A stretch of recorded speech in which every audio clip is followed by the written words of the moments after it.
All right, I'm back in my Android Studio, and this is where I can see the same app running on the Android at the left side and the iOS right here.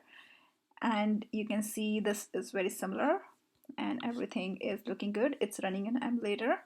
And yeah, so that's pretty much. And in the web, I hope it's still there. Yeah, it's still there. Yay. So we have our web and uh, Android, and this is iOS. So these are like all together.